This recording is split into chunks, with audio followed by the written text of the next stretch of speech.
call the Health, Human, and Social Services Committee to order. First on the agenda is the approval of last month's meeting. I'd like a motion for that, please. Supervisor McDevitt, seconded by Supervisor Montesi. Any corrections or additions? All right, all those in favor? Aye. Opposed? Carried. And with that, Chris? Thank you very much. I just had two items today. The first one is a request for a new contract with BOCES, and this is for the test assessing secondary completion task, as we call it now, high school equivalency for the 2017-18 school year. The estimated costs are $14,900. Because BOCES is a nonprofit, we just reimburse them for their actual costs on a quarterly basis. So that's the upset fee that's estimated. All right, would someone like to make that motion? Supervisor McDonald, seconded by Supervisor McDevitt. Any discussion? All those in favor? Aye. Opposed? Carried. And then the other item I had for your consideration is a new appointment to the Saratoga Warren Washington Workforce Development Board. We had an opening because someone took a new job, and we specifically tried to find somebody in the hospitality industry. And Carrie Hill, the Human Resource Manager at the Sagamore Resort, has agreed to consider an appointment. So I present her to you for consideration. Sounds good. All right, someone would like to make that motion? Supervisor Leggett, seconded by Supervisor Montesi. All those in favor? Aye. Opposed? Carried. Then the only other thing, and I will be sending out a reminder flyer to everybody, is the Youth Award Ceremony and Picnic on Wednesday, August 16th. I had the date wrong last month that I was here. It is Wednesday. Right. And it's the 16th. Not the 18th. Yeah, and I almost forgot at the board meeting, too, but at the end I did remember it. So I do hope you kind of put that on your calendar. It is a fun time, and it's a very nice program, and it's nice to see what the kids have accomplished in such a short period of time. And as we often say in the office, for most of the kids, this is the first time, for many of them, maybe the only time that they get recognized. What time is it? Right. Starts at noon. Right at noon. And it's usually over by 1 o'clock. Okay. That's it, Chris? Questions? Yeah. Chris, thanks for those emails you sent through with your calendar of events. Sure. I've printed them out, Oh, good. posted them on the Yep. bulletin board there. Have you had good attendance at some or any of those? It depends. It's up and down. We've had some increase in attendance at our metrics workshops recently, and that goes up and down too. And there really doesn't seem to be any pattern or rhyme or reason to why attendance is good or bad. During the recession, of course, attendance was a lot higher than it is recently. But we try different times. We try different names and titles, whatever it takes to try to get people to come in. So, appreciate that. Right. Just a question, Chris. The BOCES is like a school district, and why do we have to pay for the diploma or the testing for them? It's a good question. Well, not so much for BOCES, but for the kids in general. And my comment is this. Depending on the school district, the state alone spends almost $20,000 a year in costs to support a child that's in school. They drop out of school, we spend $14,900 a year on 10. So there's that investment that the state would make is gone, and there ought to be a vehicle or a method to if we had $20,000 a year per student, we could do all kinds of things. You could give them one-on-one counseling. But that's just the way it is. BOCES hires a special instructor just for that program, so we reimburse their cost. Oh, okay. So the class, the class is just our students. All right. I didn't realize it was a class. I just thought it was the awarding of the, okay. Yeah, but the bigger picture question, I think, is a great question that, lots of people, in fact, I was at a forum a few months ago, and there was a woman there from Rochester that made that very same point. Geez, we spend over $20,000 a year to send kids to school. They drop out, and then we don't spend anything. That investment just walks out the door. And there ought to be a way to recapture those state funds, and invest them back into those kids. Yeah. Anyone from the audience have any questions, comments? No? I guess that's it then, Chris. Great, thank you. Thank you. Thank you. Rob? Looks like you're next.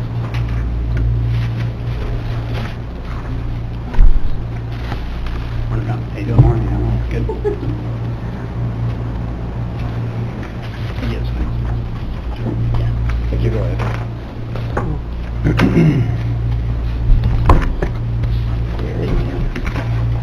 Didn't change, didn't he have two? No, I got it.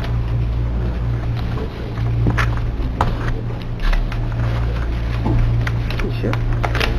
I love it. Okay, good morning, everyone. Good morning. I have just a few relatively quick items, I think.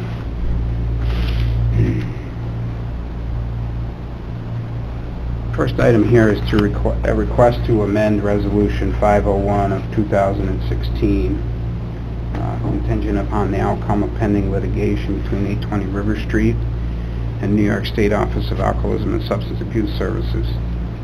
820 River Street, as many know, for many years has been a provider of residential services for individuals with substance abuse issues in both Warren and Washington counties. Late in 2016, New York State Oasis determined that they no longer wanted to do business with 820 River Street.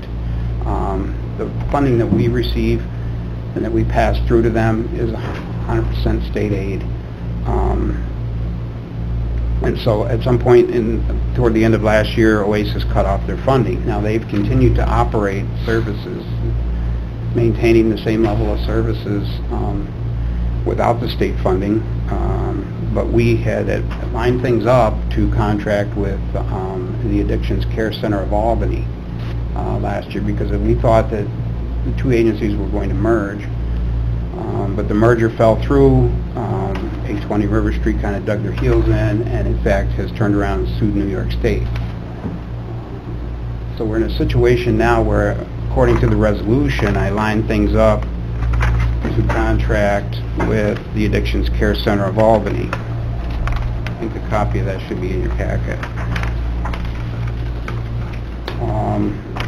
However, the judge in the case is saying she's going to issue a decision in August, and so what I was hoping to do was amend this resolution, and I would probably need some assistance from the county attorney's office on the exact wording of it, but I'd kind of like to have a contingency here that I could contract with either entity,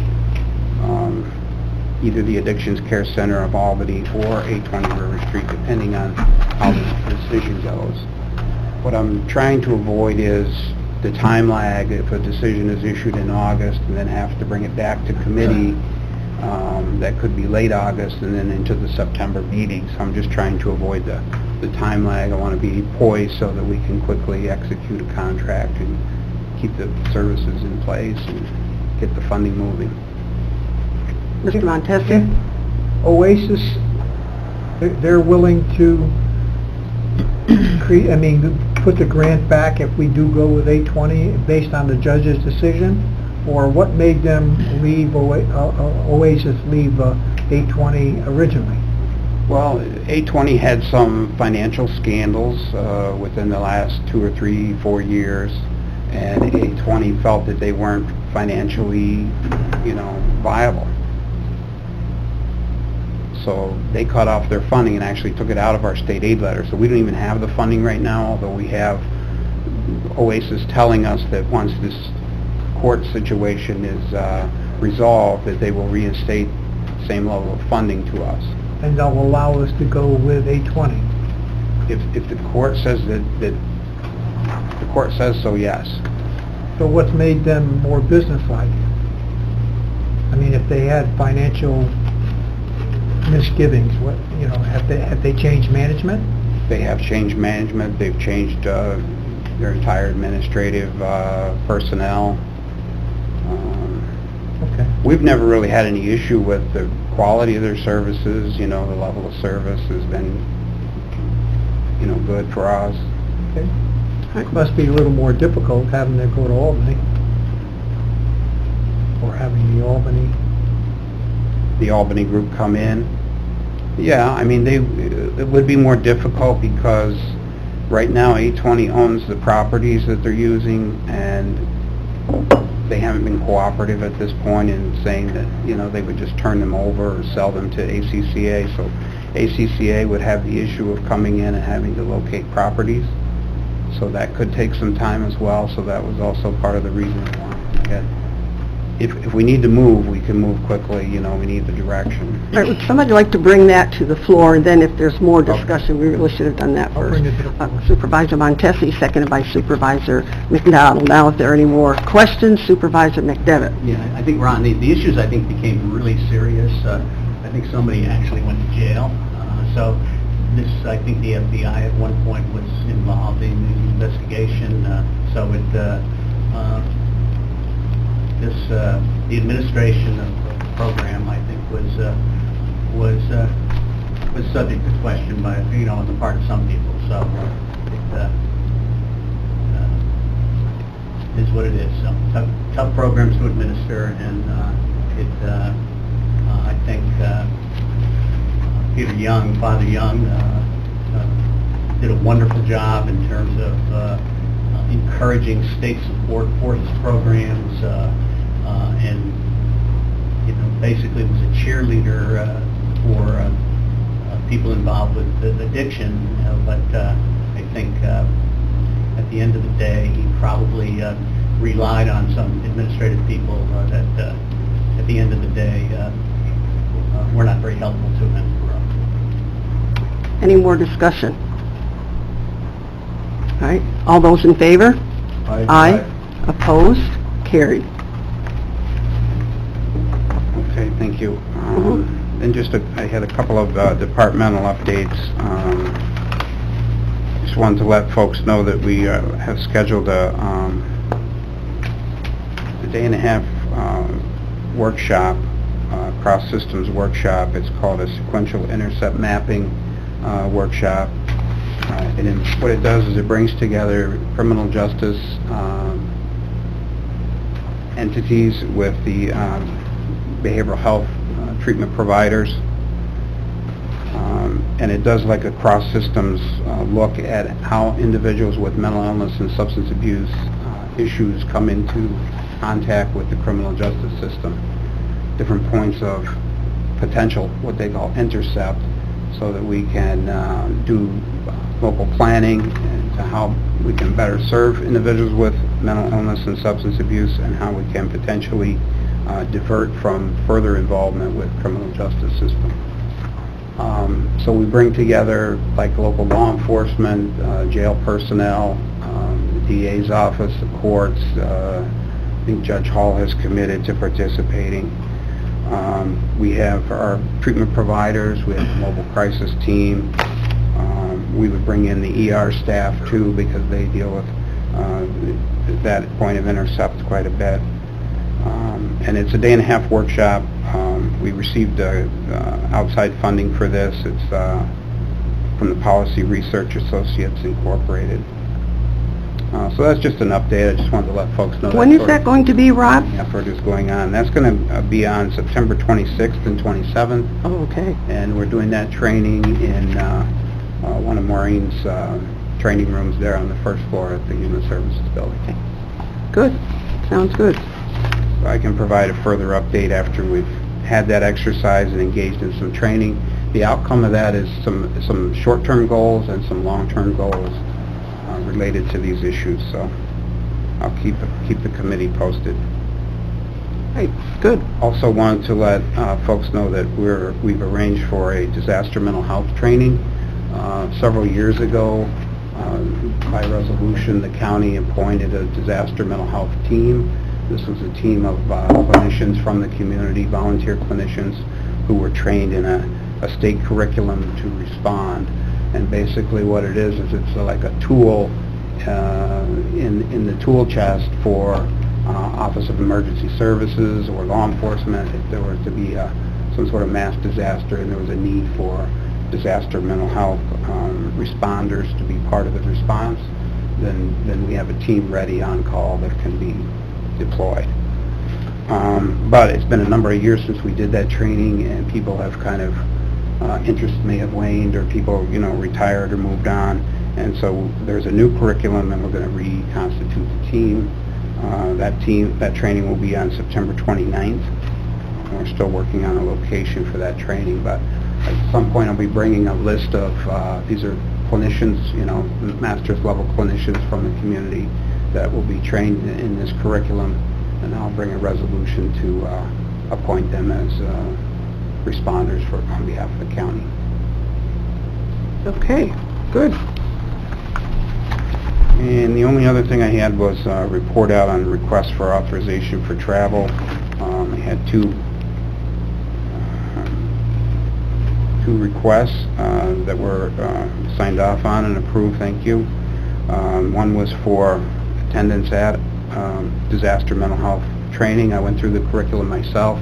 I wanted to go through the training myself, and that training was in out near Utica in June.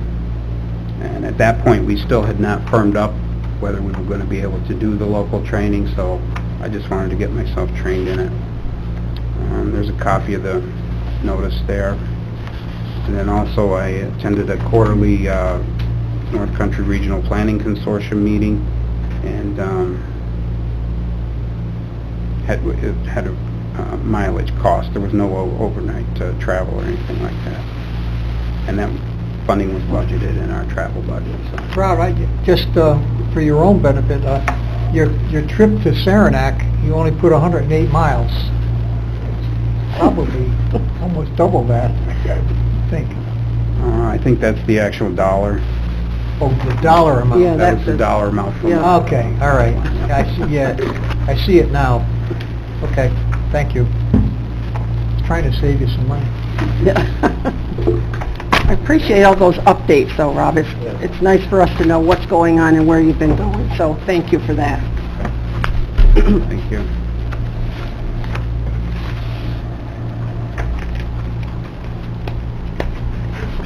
Thank you. Have a good afternoon.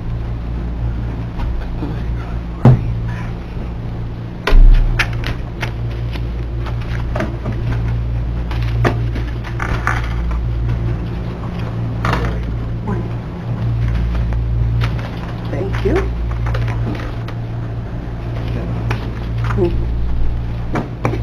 Did you get one? Yeah. You got one? Yeah. Give me one. What do you got?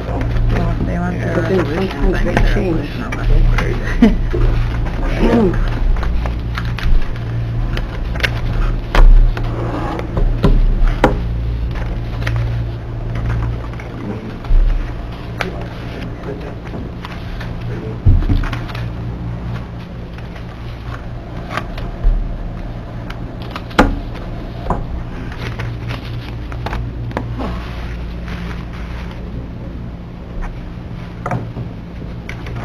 Good morning. Good morning. We're going to start with number one, which is request resolutions for filling vacant positions. The first one is for a caseworker due to a resignation effective July 6, 2017. The next one is to fill another caseworker position and resignation August 4th. 2017. Then we have a notice to fill the vacant position of a keyboard specialist in the support unit due to resignation effective June 28, 2017. And the last one is notice of intent to fill the vacant position of a social welfare examiner in the temporary assistance unit. Resignation effective August 11th. We put these all together? Yeah. All right. I'd like a motion then to approve all of those. Supervisor McDonald, seconded by Super Montesi. Any questions? So, on these, some have happened already, so now you're doing without all these positions? Yes, until we get someone, and We are starting to look at the list now, that so that we're ready as soon as we have permission, so they can do it, because when somebody comes in July 6th, that was like, it happened, very quickly, and but that leaves us in a vacancy for a little bit of time. That's probably going to be like a month and a half before somebody's sitting in that position, or if not more. So it's sometimes becomes hard in certain units. Yeah. So people will just come in and say, I'm resigning next week or tomorrow. Is that the way? Mostly it's 2 weeks, but occasionally but then when they use their vacation time or whatever, then it just goes very rapidly. Are these all, Maureen, for like better paying jobs someplace else? Actually, the first caseworker went to the Department of Corrections, which is better paying. Mm-hmm. The second caseworker is actually going back to school. Okay. The keyboard specialist is going down to the state, which is more money. Right. And the social welfare examiner is going to our neighboring county, which is more money. So, I mean, Okay. I hate to lose people, but you can't stand in the way of them wanting. No, that's Yeah. understandable. Okay. All right, all those in favor then? Aye. Opposed? Carried. Okay. Our second resolution, request to increase the salary of the case supervisor, grade A, from $59,000 to $63,000. And we're asking for this because some of the case B supervisors are making more money right now than our case A. And it just doesn't seem fair with the added responsibilities that the salary wouldn't be higher for her. All right, someone like to make that motion? Supervisor McDonald, second by Supervisor Montesi. Any discussion? Has this gone through civil service or whatever? Do they play a part in this? Yes, I know about it. Okay. And, we talked about it a couple of weeks ago, and then last week we did too. And because our new lists are going out, we wanted to make results of our testings out, so we wanted to make sure that person was set in that grade A before we start filling grade B positions. How did that happen? Was it because B has got tenure and, Actually, we have 2 Bs that are over 30 years with us, which Okay. is a very good thing. Sure. Stability. So,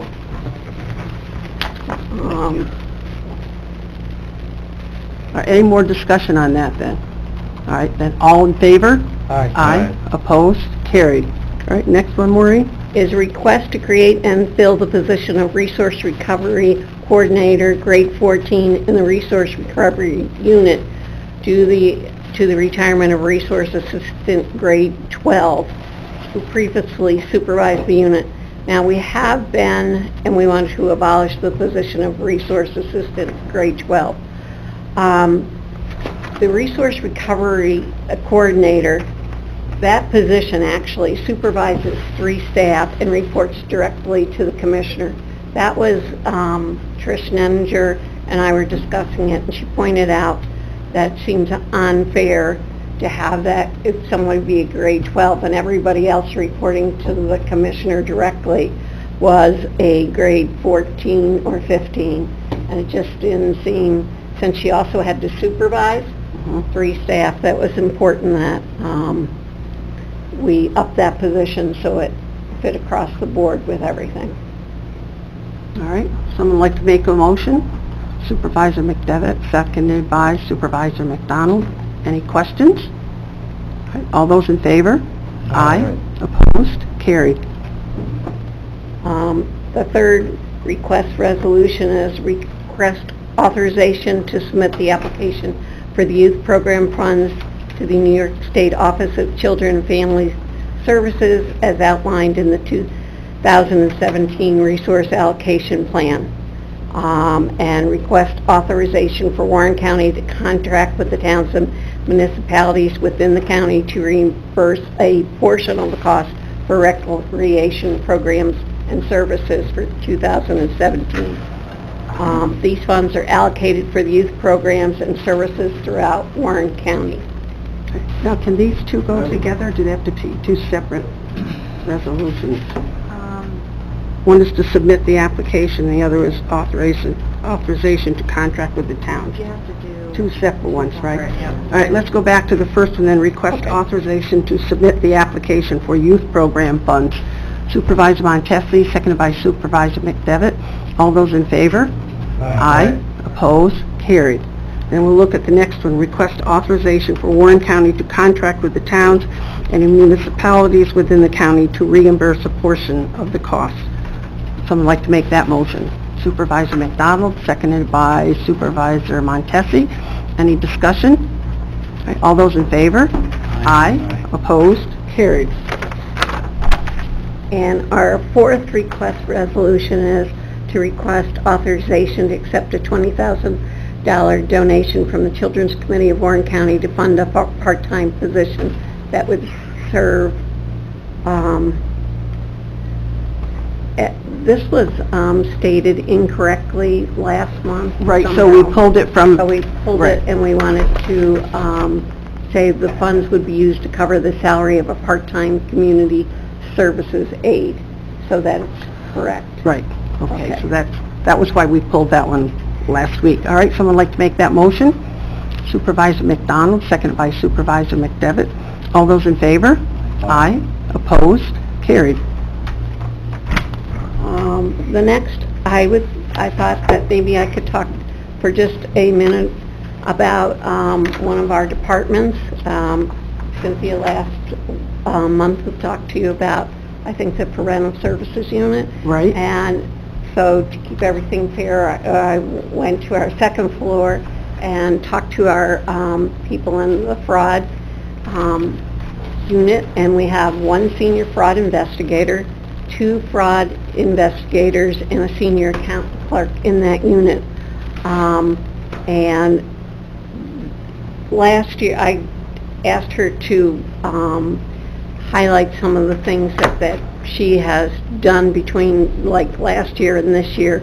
And for overpayment of recoveries last year, we had almost $90,000, and right now we're at $57,000 for the up till June. Oh, good. So they're working hard. In 2017, we've had 132 investigations. We've referred 6 cases to the DA for help there. And we've had 10 cases disposed of by the ADA or the DCA that's a disqualification consent agreement. So sometimes when we bring it to a client's attention, they can sign a statement saying they understood that they did this and they're willing to pay and take responsibility for what they did. Feds referrals, that's front-end detection referrals. That's what we like to do when we can. And certainly if we see some key little points in somebody's application that they didn't name somebody, or there's some information that's not right on their application, it gets sent to the fraud unit. The fraud unit looks it over and they start their investigation. They go out, talk to people, make sure that people are living where they're supposed to be living, because sometimes people say they're living in one place and they're not, and occasionally we find out that somebody has moved on. So if we can do it up front before we approve the application, we save ourselves money. And we think our savings so far this year is up to $37,254. So that's like that. Instead of spending that money, we stop them from being able to do that. They've had 119 referrals. Investigations lead to positive results in 54 of those cases so far. We've gotten, they were resulting in overpayments to $57,000, and We do a prison match too, so that when somebody goes into prison, we need to stop those cases because we don't want to be paying for Medicaid or whatever when they're in prison. So the state helps with that, with a tool that they have that lets us know when people go in, and then we make sure we check it. I think 2 years ago, or last year, was either that we were like #1 in the state for doing that, which was wonderful. And so and then people get sanctioned for not following the rules, and sometimes they're off like their food stamp or SNAP case for, a certain period of time where they cannot get food stamps. They have to wait a year if they've broken the rules before they can get back on. They watch that. So far in total cost savings or avoidance, we have $109,038 for this year.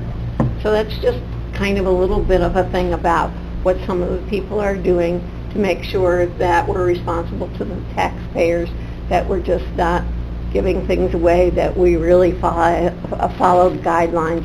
When we think people are not doing that, we send out these examiners to do that. They also are examiners because they're out in the morning to make sure that if people say they're working, that we know where they're working.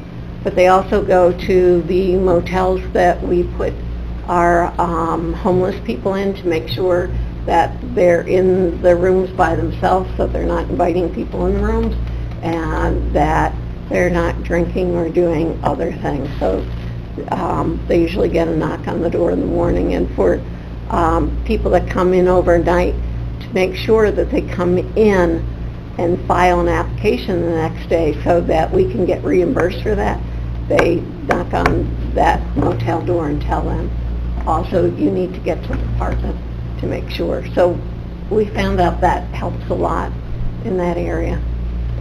So I appreciate you doing this, Maureen. I think it gives us a little bit of an insight into what really happens in the department, so we appreciate you doing that. Anytime there's different things happening or a different department, we really would appreciate it. Just the amount of time you spent was just enough, but it gave us a good idea of what's going on, so thank you very much on that it's one. a very important unit, and as all my workers work very diligently. I just wanted to update Countryside just for a minute. Edward didn't come because we're only updating today, and he didn't have any other business right away. Right. But we have 32 people there right now. We will have, by the end of this week, either 33 or 34. And we have a respite for 2 weeks in September. So we are really trying to up our census there. And we're working on daycare, and we have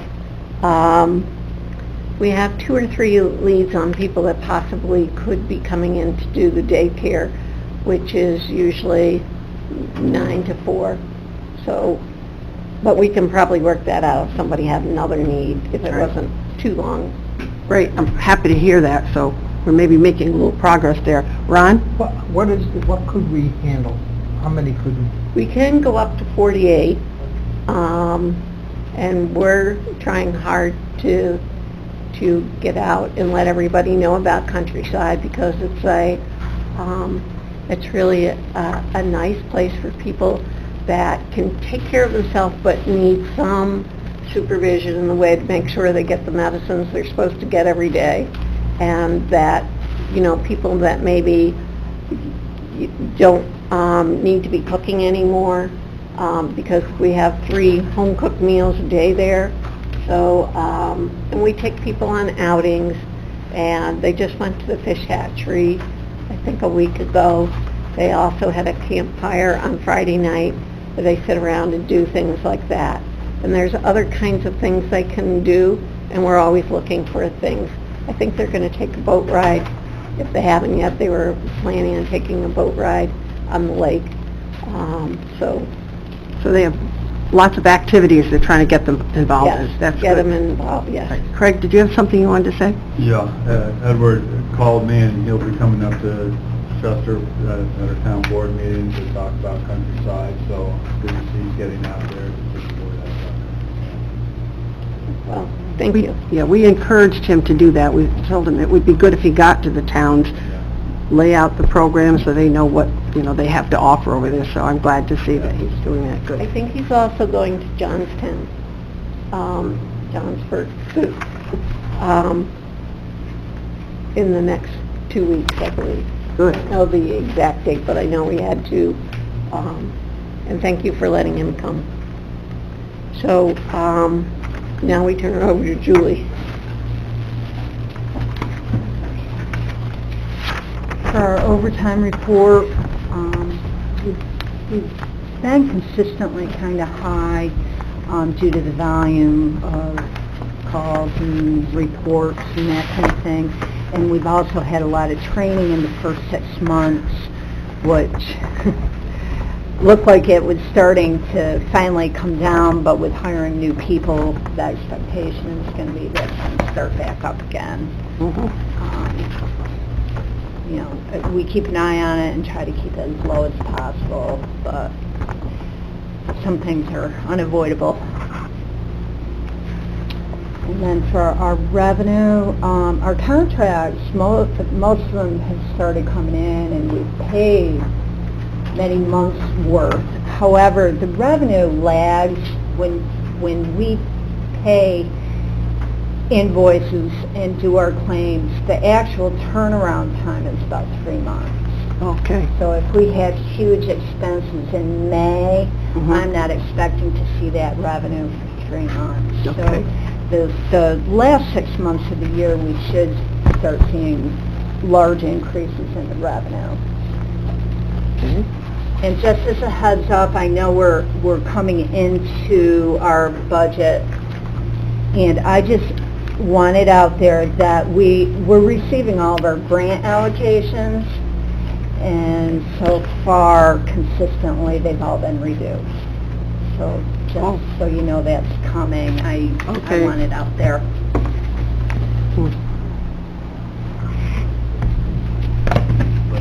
Any questions?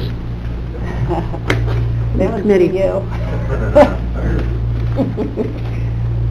No questions from the committee? I guess that's it. Maureen, unless you have something else? No. Thank you very much. That was a good report. I appreciate that. And thank you, Julie.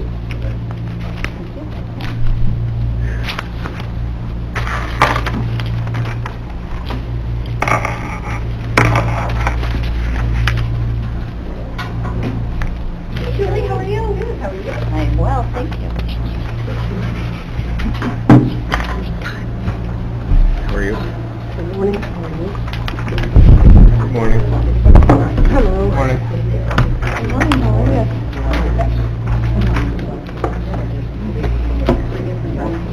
Oh, it might be pretty long. Yeah, I don't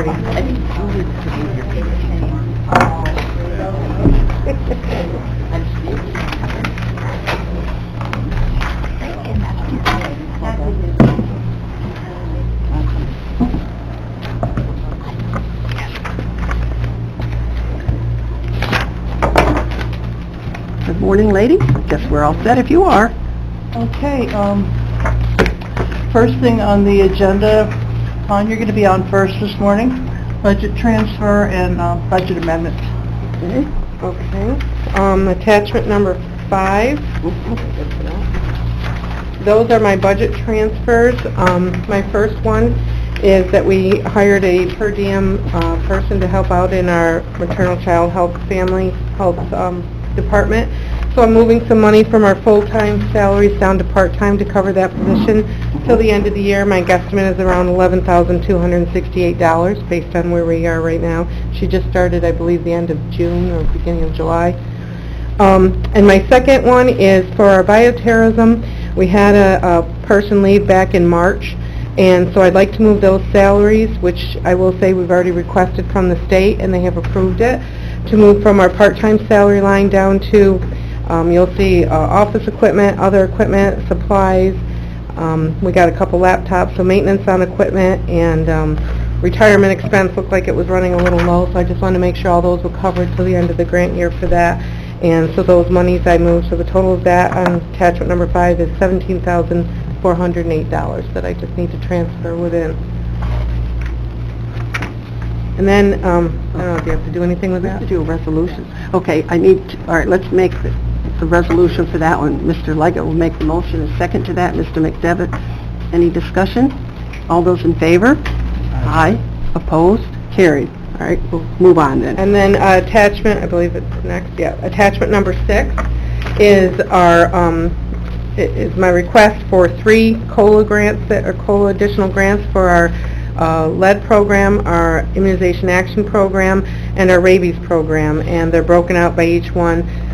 The immunization action, we were getting $2,707, the lead grant, $1,895, and the rabies, $1,422. The time for the COLA is April 1st, 17 till March 31st of 18, but they prefer if we can get it in by the end of the year, and that is my plan, to get it in for 2017. So I need to amend those budgets to increase the revenues by those amounts. All right, someone like to make that motion to amend the Warren County budget? Supervisor McDonald, second by Supervisor Montesi. Any questions? All right, yes, Mr. Leggett. So, the COLA has taken effect or will take effect? It's effective from any expenses that you incurred that you want to apply to COLA from April 1st of this year till March 31st. It's the state calendar, till March 31st of next year. So what I do is I calculate it with whatever we haven't done in the grant, and I will get that submitted to them by the end of this year. So that's why I amend the budget this year. So we'll have it within the time frame that they need. Usually in most cases, like our grants might be, some of them might be just we request salary in the grant and not fringe. So I'll go back and figure out what fringe might have been on that and then get a little money out of the COLA with that. Usually most of the COLA is respect. In the rabies, sometimes if something's not covered, I'll try to apply that to the COLA. I have to go back and analyze and see what we've submitted and what I can, and it's not a lot of money. Our biggest one that we get COLA on is our WIC program, but these are the 3 that I just recently received. Thank you. You're welcome. Any other questions? All right, all those in favor? Aye. Opposed? Carried. And the last one is attachment 6A on the back. Our Children with Special Health Care Needs grant, we were just notified, has gone up $622, so I'd just like to amend the budget. It was $18,419, and now it's $19,041, so I just need to increase the revenue there and increase expenses. This grant ends September 30th, so I'm putting that in, we'll spend that before the end of the quarter. All right, someone like to make the motion? Mr. Montesi, seconded by Mr. McDonald. All those in favor? Aye. Opposed? Carried. And that's it for now. Thank you. Okay, moving on, we'd like to request a resolution to authorize a contract with Wendy Marciarello to provide physical therapy services, and therapy services are reimbursable. So, Would someone like to make that motion? Supervisor McDevitt, seconded by Supervisor McDonald. Any questions? All right, all those in favor? Aye. Opposed? Carried. okay, moving on, we would also like to request a resolution to authorize a contract with Michael Fish, who's a registered pharmacist, to provide pharmacy consultant services that are required by Department of Health in an amount not to exceed $325 annually, and the contract would terminate within 30 days written notice. We haven't had to do a contract with the pharmacist for a long time because we used to use Royal Care when they did Westmount, but since we don't have Westmount, they're not interested in our small amount of business. And we did check with Julie to make sure we were okay with, we didn't have to go out and bid or anything, and she said, as long as it was such a short amount, just a little bit of money, we didn't need to do that. All right, someone like to make that motion? Supervisor McDonald, second by Supervisor Leggett. All those in favor? Aye. Aye. Opposed? Carried. Okay, we would like to request a resolution to authorize a contract with Warren County Head Start to provide a 1-to-1 aid service for specifically identified special needs preschool children. This is a situation that we've never done before because it usually isn't appropriate, but in this particular case, Head Start would hire and be responsible for the aid, and we would be charged only on days that the child's actually in attendance. And this is a better way. The child has CP, but is very able to communicate verbally, and it would be a better plan for her, and certainly a much more cost-effective way for us to go because we won't have to pay a tuition rate. So it's It's really a no-brainer. Right, and it's only for one child, right? Correct, Is that what you correct. said? All right, someone like to make that motion? Supervisor McDevitt, seconded by Supervisor McDonald. Any discussion? All right, all those in favor? Aye. Opposed? Carried.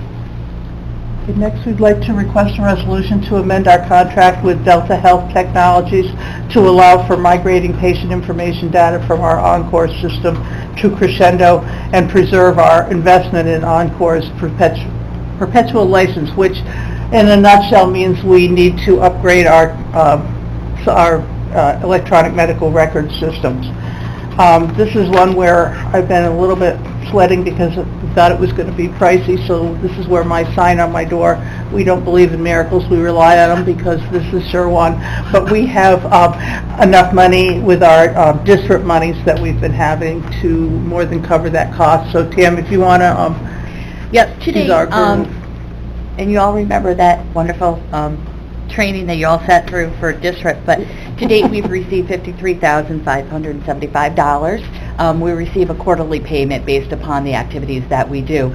But part of district is the working collaboratively with other entities, healthcare entities in our area. And in order to do that, our software really needs to be brought up to a different platform so that we can contribute data as well as take data down from Glens Falls Hospital, Albany Med, the provider practices and things like that. So this will, in improving our product and going to their new platform. The other thing is they're going to sunset our current product the middle of next year. So this is something we had to do. Timing worked out so that the funding's coming in through the district project to do it. So we're fortunate in that. There's also a New York State Department of Health grant that we can apply for once we're in the Crescendo product, that we'll intend to do that because they're giving it, basically it's just providing funding to all agencies to be able to establish the interoperability with other entities. Great. Right on the ball there. I'd like a motion to approve that. Supervisor Montesi, seconded by Supervisor McDonald. Any discussion? Mr. Leggett? Thanks, Patty, so you say it's going to be paid out of the district funds? we're not asking the county for one penny. So it was worth sitting through that presentation, wasn't it? They got money. Nobody's willing to say that yet. I get it. That's all right. All those in favor? Aye. Opposed? Carried. Okay, moving on to, we don't have any pending items, and moving on for information for discussion. Ton, if you want to do expenditures and revenues and the expense comparison report. Attachment number 2 is our financials as of July 18th, and again, we're pretty much still on target. Again, to compare the salaries, continue to show that we're $122,277 less than last year with salaries. Majority of that is in our regular salaries. Like we said, we have full-time positions that are still open, but we're able to utilize our per diems, and that has worked out really well. So the part-time is where our per diem salaries fall into. That's up compared to last year, but when you compare it to what we're down in salaries and overtime, overall we're looking great. This year, we are 45.58% of the budget in salary line, and at this time last year, we were at 53.97%. So you can see that we've kept that down, and that's worked out really well. Our attachment number 3, which is our comparison year-to-date to last year. Again, salaries we just discussed. Equipment, we had noticed last year, or last month too, that we had bought a couple cars this year, so that's for that variance. Our contractual is primarily related to our preschool programs. They're about $236,131 under from last year. Again, it's timing and getting invoices in, but the other thing is our benefits are down, again, due to not filling those full-time positions, and the per diems don't get health or dental benefits, so that helps us there.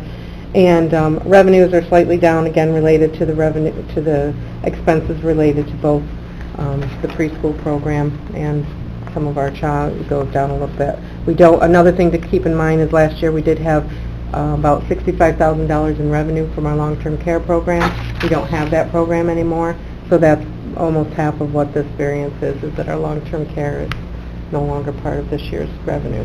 Where did that go? Thank you.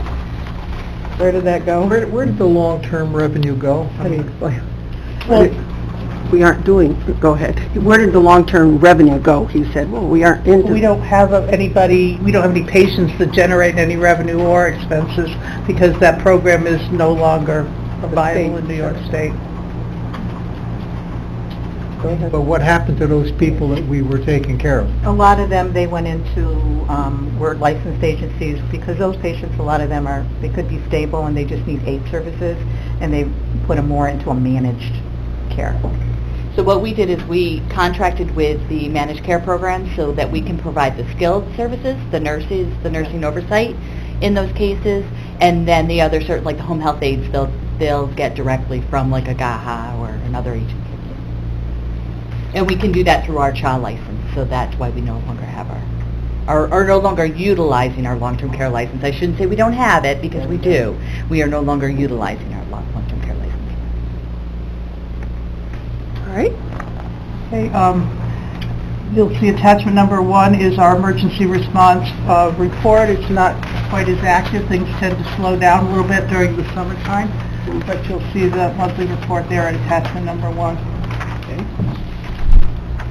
Nobody has any questions on that. We can move on to status of referrals, which is attachment number 4. And we're down a little bit in referrals in the summertime. Things, again, people don't get pneumonia as much, and it just waxes and wanes for you people that have been here every month. You know that's what happens. So Tammy and Val, I don't know if you have any further comments on that? No, we did have to, I want to say 4 patients we were not able to accept, because if the hospital or the doctor's office refers to nursing and a therapy, you have to be able to provide both, or else you have to lose your referral to another agency. So that did happen with 4 of them, and that's why you see on here we have been able to recruit more physical therapists. This month, when we put in the resolution, we have 1, and last month we had 1 as well, so hopefully that'll take care of that. That and our therapists are on contract. If they're on vacation, you know, we really can't, you know, the patient can't go without therapy waiting for somebody to come back from vacation. So hopefully with, you know, more therapy staff. Okay. Okay. Moving on, our staffing update, we're pleased to note we haven't had any resignations or any retirements since last month. That's a good thing. And last month, we did say that we were going to be backfilling our nurse technician position and didn't anticipate that we would have an issue with that like we do with the RNs. And as luck would have it, we have hired somebody that will be starting in the next couple of weeks. It was a referral from one of our nurses, so that's a good thing too. So we're good there. Moving on to our rabies program report, our new plan continues to go very well. And I don't know if anybody's been reading about ticks in the news, but Parwasan seems to have been identified in Saratoga County. So I just asked if Janelle could give you a little update on that. We currently don't have any of that in our county, but just in case anybody has questions about that, it might be a good thing to talk about for a minute. Powassan's been around since 1958. The first case was in Powassan, Ontario. There's been about 75 cases of this disease over the past 10 years in all of the United States. So probably around 7 a year is average. It's spread by the bite of a tick. It's not spread person to person. I think when you talk about prevention, and we do a lot of tick prevention, especially with Lyme disease, and education to our providers in our community, the advice is a little different. I mean, obviously to stay away from ticks, but I think with things like Lyme disease, there's a time limit. You're waiting for a rash. If you can get the tick off within, 72 hours, there's antibiotics to treat it. This is a virus, and the incubation period is shorter, so I think we've programmed our community for Lyme disease, and with this type of illness it comes on quicker, but it is more rare. It is predominantly in the northeastern and Great Lakes region of the United States, and there is no specific medication except to treat more for the symptoms. Like we said, in Saratoga County there was just a death that's been kind of in our papers. It is sad, it is unfortunate. There is about a 10% fatality rate associated with this disease. Most people get fever, headache, vomiting, weakness, and confusion, with the possibility of getting encephalitis, which is basically an infection of the brain. Happy to answer any questions you might have. I did bring extra information sheets if you would like to take some home with you. Supervisor McDevitt first, and then Supervisor Seaver. Now, did someone die in Saratoga County? Right. So it's pretty serious stuff when it's Right. I think a lot of people that are infected don't have symptoms, but, a certain percentage have the symptoms that we discussed, and about 10% of those have the more serious illness. People that are more risk are obviously people that work or play or spend time outside and don't take the precautions for ticks. People that are immunocompromised or have other chronic illnesses seem to be more at risk of the fatal cases. Supervisor Seaver. Heather, I'm glad you brought that up. The gentleman who passed away was actually a relative of my husband, and so this is awfully close to home. Their family has approached me and asked what we were doing in Warren County in terms of preventative measures. They're starting to spray in Albany. They're hoping to start to spray up in Washington County and Saratoga. And I'm wondering, is this maybe a good opportunity to refer this over to the appropriate committee in terms of preventative spraying that could be done on the bike trail? I mean, certainly that's something that we utilize in crosses over. There's so many people that utilize that bike trail. But I also think that with the more information of what's going on with this, I mean, we want to make sure our people coming into our community know that we're doing everything we can to keep them safe as well. And being able to spray might be an option for Warren County, at least. I know as you go farther north, when we were at the Adirondack Challenge, we were in a ton of high grass, and they just said the ticks are not prevalent, up there the way they are here. But I do think that if we could prevent this particular disease even from, on those bike trails, they prey on the elderly and on the young, and, this is a guy who was very active, a hunter, a fisherman. I mean, he's older, but the immune system just wasn't there to fight it, and there were some problems with diagnosing it as well. So their family has become very vocal, but I thought maybe it would be a good opportunity to talk about Warren County being proactive in that spraying. Is that a possibility, or where would that need to go? I think certainly this summer has raised a little more heightened awareness. We've always known that there's a lot of different types of tick-type bites, and this one is every year presents some new challenges. There's always the issue of you don't want to get people panicked either. So, there's a fine line. So giving out information, I think, is certainly good. You can never give out too much educational information. I think going back to lessons learned from West Nile. They distributed Issues signs. and debates with spraying and stuff like that. So that might be something bigger and better than our committee. We Right, can and come that's up- what I'm asking. Is there a referral that can be made from this committee, perhaps to Jeff or whomever is taking care of the bike trails to take a look at that? Because it is being done in other counties. I know we put signage up. We got signs from public health. Did they put them up? Did you put them up in your town, Craig? The tick signs? I haven't seen any signs. Oh, you didn't see them? Mm-mm. I know Dan did them. I can find out what No, I haven't seen them. Have Oh, you? That's good. No, Yeah. not this year. Normal all the time. No. Right. They have signs that we put up in our trail system. Is it similar? Yeah, that's it. Yeah. Lyme disease. I believe there's some, but it's become, it seems very... Those two. Part of the trail, like how but, I mean, we can get more of these from the state health department. Well, it's just an idea. I thought it was worth bringing up since the family has been very vocal and advocating, and I really applaud their efforts, but perhaps it's something we could look at from other counties and how they're handling this. I don't think it's panic. I do think, though, it's appropriate. It's coming very close to home. I think it's a good suggestion, and I don't think there's any reason why we couldn't ask Jeff to kind of maybe comment on it, maybe to give us a feel for, I'm sure I see the people he has out working on the bike trails, and they appear to be very, very busy, but it would be... Is it signed, Peter? Do you know if they put those signs up for Lyme I disease? have not noticed that one. I didn't notice any yesterday. I was on a bike trail. We probably should. I mean, I could have a conversation with Jeff about that. I know that every year Dan does go up there and do a presentation, a little health education thing, talk heat, you know. I know we put those up in our recreation area. That would be good, then Pat wants to kind of touch base with Jeff and maybe kind of go from there. They can Find come out up about the spraying. right in the spring. Get an fine. idea, maybe if Yep. it's a big deal or not a big deal, you know. We'll appreciate that. Thank you, Rachel. So can we refer to Jeff and maybe just get a little feedback on it? Yes, and Pat said she'd get in touch with Jeff and they'd Good, have a thank you. conversation regarding it to see, is that all right to do it that way? Wonderful. yeah. Okay. Okay. Yeah, vehicle wrap. Yeah, I had some conversation with Kevin and with Edna also regarding this.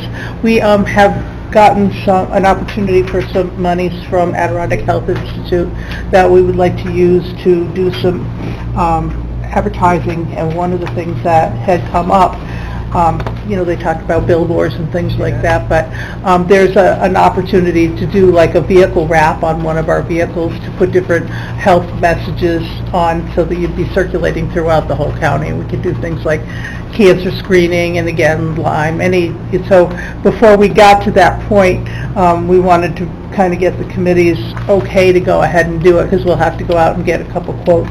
Would not cost more than a couple $1,000, wouldn't wreck the car. Apparently they think that when you put the wrap on, it preserves it from rusting and you can take it off.